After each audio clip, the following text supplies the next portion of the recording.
Operation Donut Hole.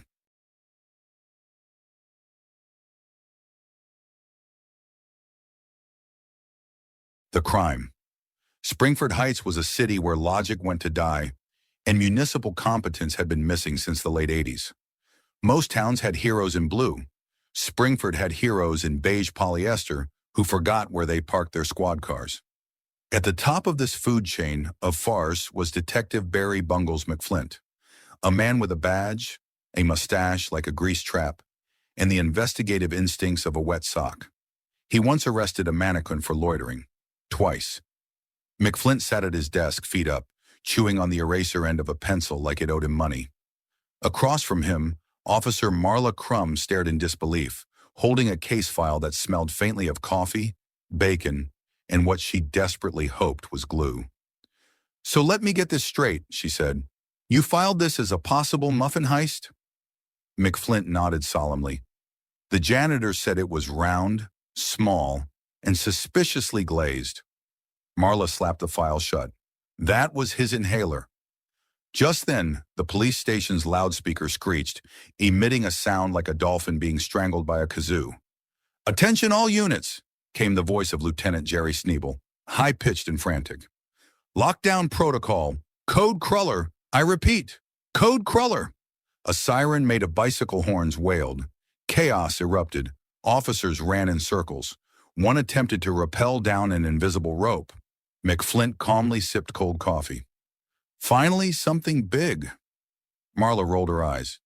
"This better not be another escaped bakery ferret." Seconds later, Sneebel burst into the bullpen wearing mismatched socks, safety goggles, and a shower cap. He clutched a clipboard and was hyperventilating like a cat in a thunderstorm. "The Golden Donut Hole!" he panted. "It's gone!" Silence fell across the room, interrupted only by someone whispering, "What's a donut hole?" Everyone ignored it. The Golden Donut Hole, a priceless artifact shaped like a perfectly spherical void, had been the pride of the Springford Heights Municipal Museum. It was technically a donut center, gold-plated and enshrined in bulletproof glass, a gleaming symbol of the city's historic obsession with pastry-based symbolism. "Stolen?" Marla asked. "Vanished," Sneebel confirmed. All that was left was a note and a powdered sugar footprint. "Could be Carl again," said McFlint, scratching his neck with his badge. "I already checked his locker," Sneebel snapped. "Only donuts." No gold. And a ferret, possibly unrelated. The door slammed open. Mayor Vicky Van Grunt stormed in like a human foghorn wearing camo heels and a pantsuit so aggressive it had shoulder spikes. She pointed a clipboard at McFlint like it was a loaded weapon. "McFlint, you're in charge of this investigation." "Excellent," he said, puffing his chest. "Not because you're qualified. Because I spun the precinct wheel and it landed on your face." She grabbed a donut from a nearby box and crushed it in her hand like a stress ball. "I want that donut hole found, or I'm slashing this department's budget so deep you'll be solving crimes with sock puppets and carrier pigeons." "Do the pigeons have badges?" McFlint asked. "They will if you fail," she bellowed, stomping out and taking the doorframe with her shoulder pads. Sneebel flopped into a chair. "We're doomed." "It's obviously an inside job, or maybe the donut hole disappeared into itself." Marla sighed. "We're not dealing with a pastry black hole, Jerry." "That's exactly what someone would say if they were the pastry black hole," he muttered. At that moment, Cadet Carl Donut Dunkley poked his head in, cheeks full of jelly and suspicion. I might have seen someone last night near the museum. Tall, wearing an apron. Smelled like cinnamon." "Did you chase them?" Marla asked. "I followed them to a bakery, but then I got distracted by a Bavarian cream swirl. I had to act. It was fresh." McFlint stood up, knocking over his chair and also his desk somehow. "Team," he said, voice steady, "this is our chance to save this precinct, restore honor to Springford Heights, and maybe, just maybe, get our donut discount reinstated at Sweetie's Bakery." "They revoked it because you tried to arrest a bagel for tax fraud," Marla said. "It was hiding receipts," McFlint barked. And with that, the team prepared for the least professional investigation since the city hired a psychic raccoon to manage parking enforcement. The case of the Golden Donut Hole had begun.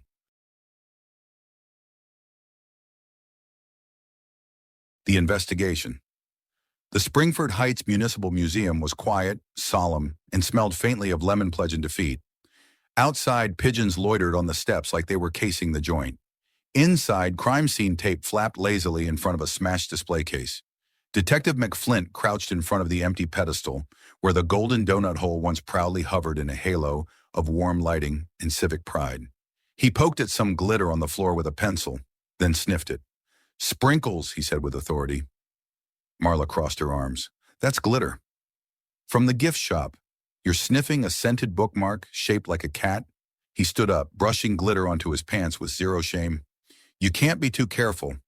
They were joined by Lieutenant Sneebel, who tiptoed into the room like the floor might explode. He was wearing rubber gloves, boot covers, and a full-body poncho with ducks on it. "Did anyone check for pastry residue? Fats, frostings, custard streaks?" "We did," said Marla. "All we found was a smudge of raspberry jam near the fire exit." Sneebel gasped. "It's always raspberry, the most cunning of the jams." McFlint was already interrogating a stone statue of a Civil War general. "Tell me where it is, Colonel Cruller. You've got sprinkles on your conscience." Carl Dunkley wandered in behind them, chewing something suspiciously flaky. "Found a lead," he mumbled, cheeks full.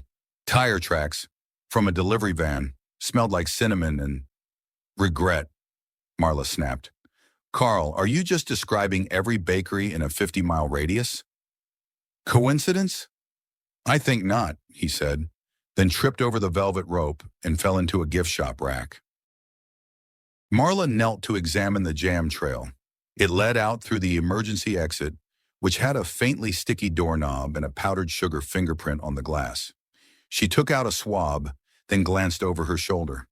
"You know what doesn't make sense?" McFlint raised an eyebrow. "How bread rises." "No, the fact that the cameras were turned off, but the motion sensors weren't." Sneebel gasped again, louder this time. "Inside job, or ghost baker." "Not ghosts again," said Marla. "Tell that to the sourdough loaf that's spelled Leave in sesame seeds on my counter."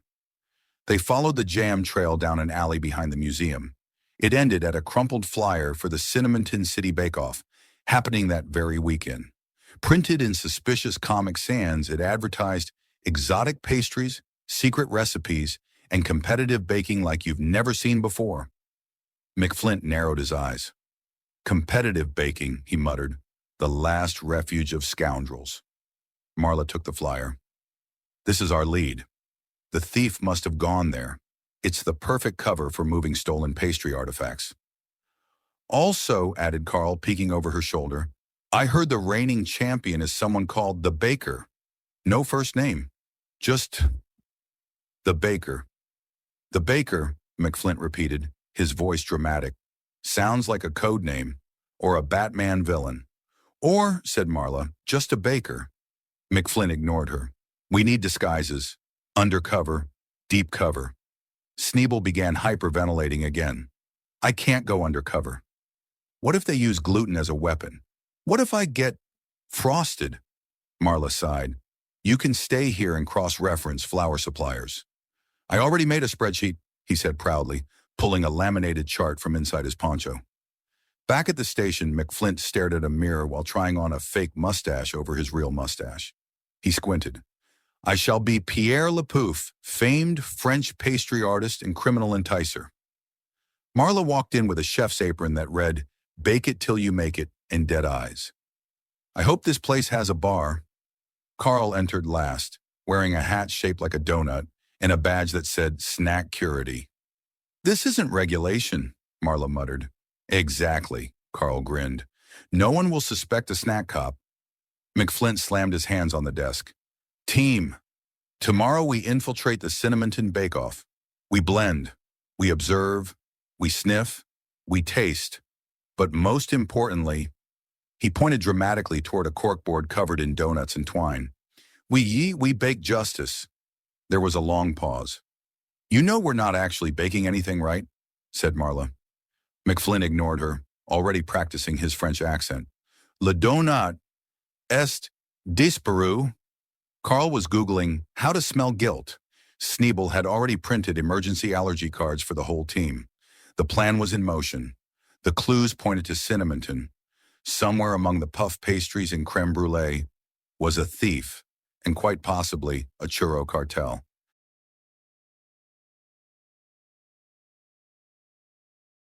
Undercover mayhem.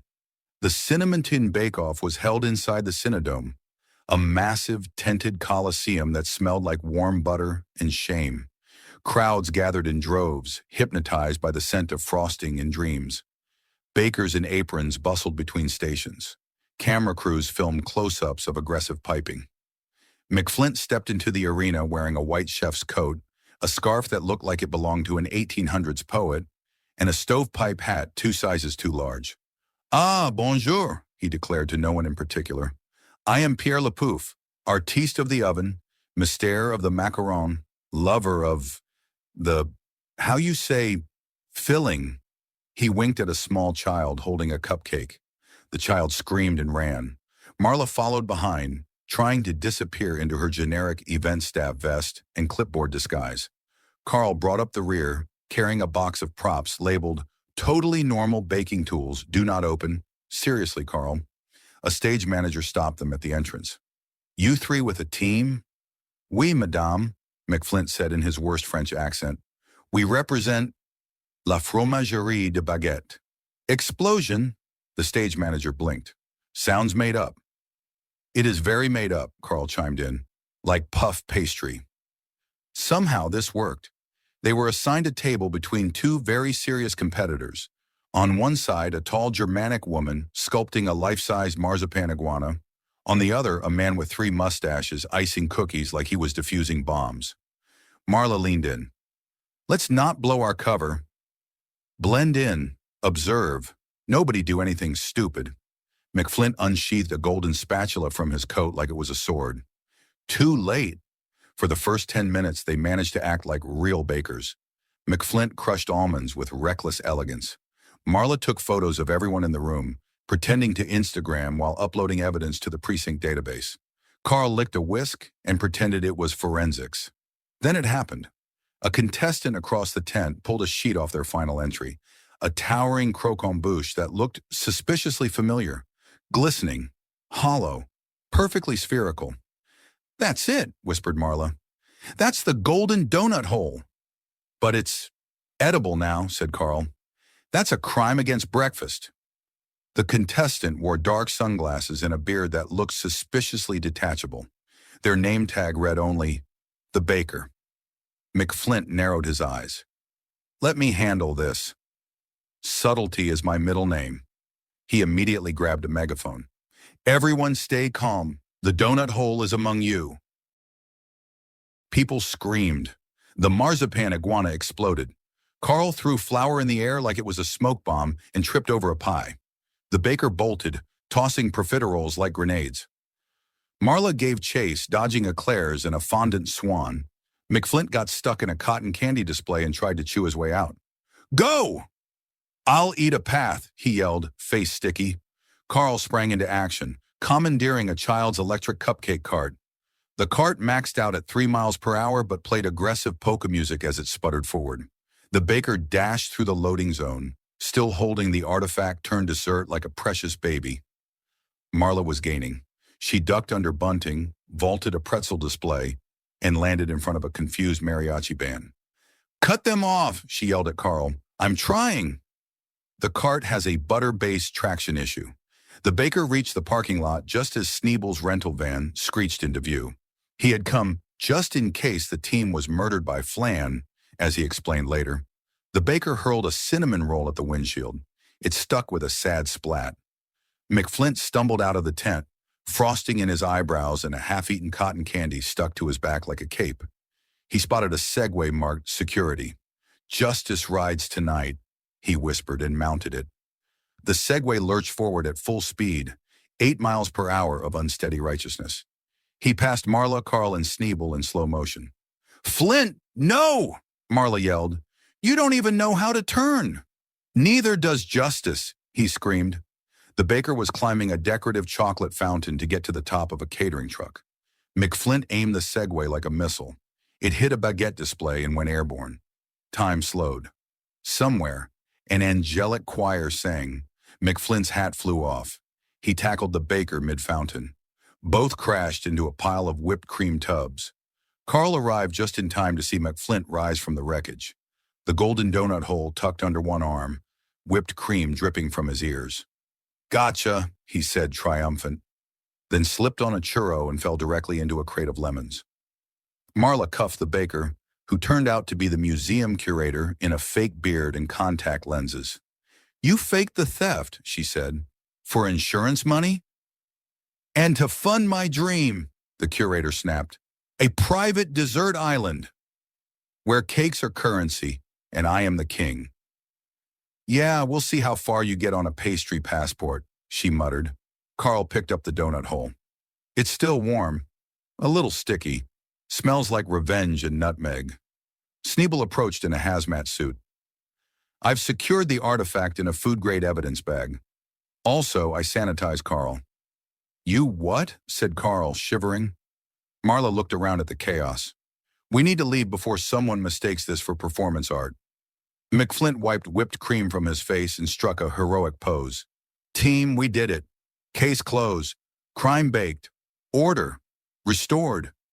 The Segway exploded behind him. The big reveal.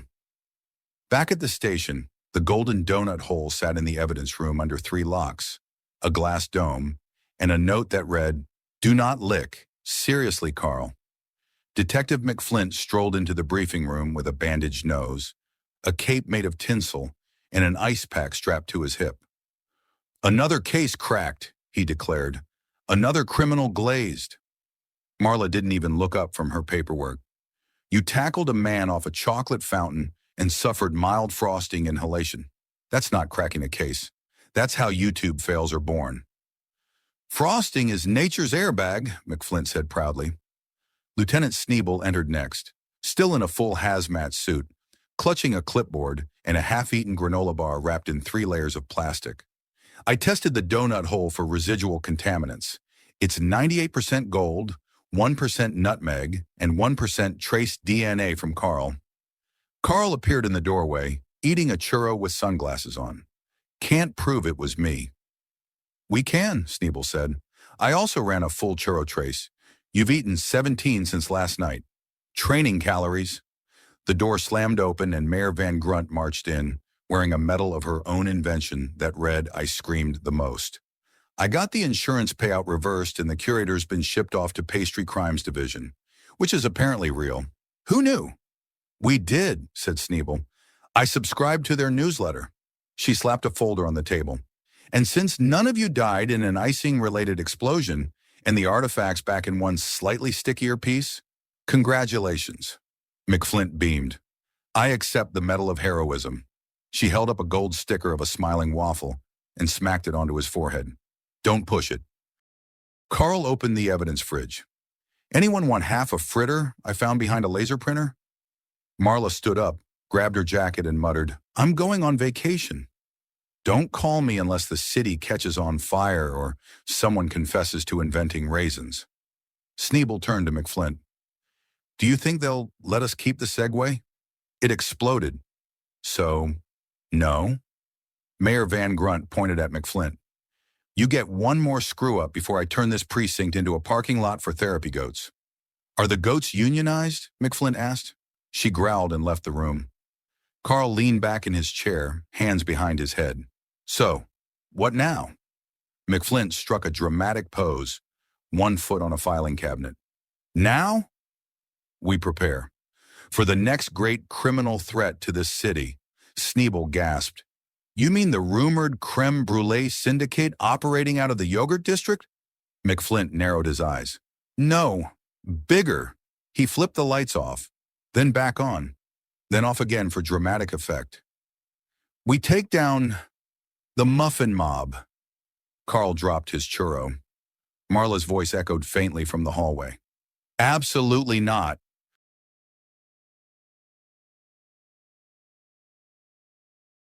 Epilogue. McFlint was awarded Hero of the Month and given a laminated coupon for 1 free scone. He tried to frame it. The glass cracked. Marla went on vacation to a remote cabin with no Wi-Fi, no phones, and a strict no croissants policy. She slept for 14 hours straight and filed for a transfer that was mysteriously lost in the Great Filing Cabinet Collapse of Tuesday. Sneebel now wore a full hazmat suit at all times, even to brunch. He also began sleeping inside a decontaminated bread box for safety. Carl started a food truck called Donut Patrol. It failed within 2 weeks, partly due to his habit of eating the inventory, and partly due to the time he served someone a glazed wrench. Mayor Van Grunt attempted to give a victory speech, but was interrupted by a squirrel she'd screamed at one too many times. She slipped on a Danish and fell into the town fountain. Twice. As for the Golden Donut Hole, it remains safely locked away. Until next time.